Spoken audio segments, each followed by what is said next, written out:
How does being a part of the LGBTIQA plus community bring you joy? It brings me joy because I have an understanding of myself, because I know who I am, and that's really nice because I spent a long time not knowing who is Grace and why is Grace. Who why. I also think we throw a great party. I think it's also like joy in that I feel that there's room for me to be myself. Oh yeah. And also like the joy in knowing that there's a community that's existed for such a long time, that has always been fighting for your rights even before you would exist. Yeah.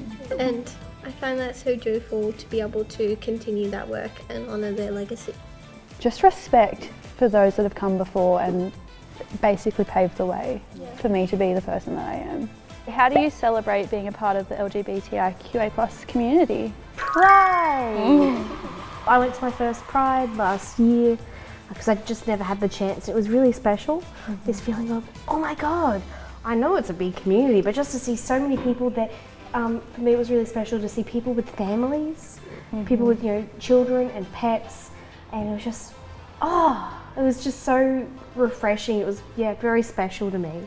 For me, just like dressing the way I want to and just being able to buy clothes that I want to, just feel like I look fab. I know you were talking about Pride before, so how are they an expression of joy?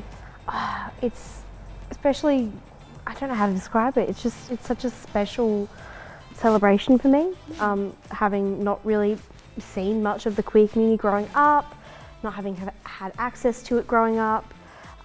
For a long time, every time there was a Pride, it was something in my life happened and I couldn't go, and I went, no. And so going to my first one, it was just this, especially as a young woman, I have no clue if I want to have a family later in life. That's future Grace's business. But to see that here are people with families living their life, it was just, I can have that if I want it. That's why it was really special.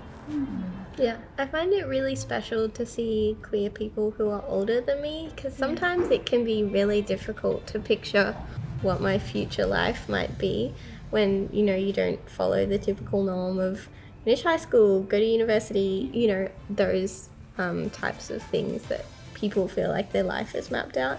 And so, I get so excited when I see, an older queer person, and I'm like, that could be, an option for me. You've lived your life and you can do things like you want, and your life can look different, and that's so exciting to me. I think in that sense they provide hope.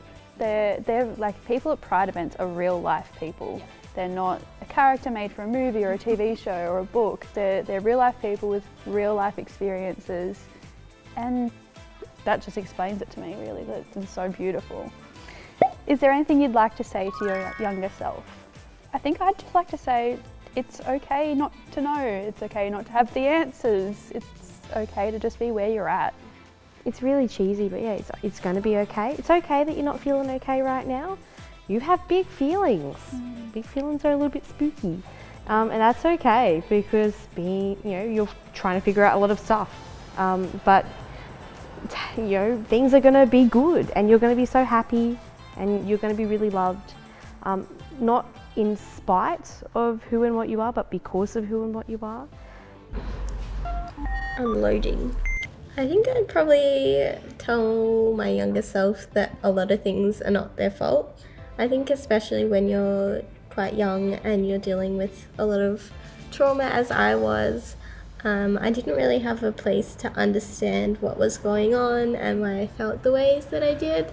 And so I ended up internalizing a lot of that.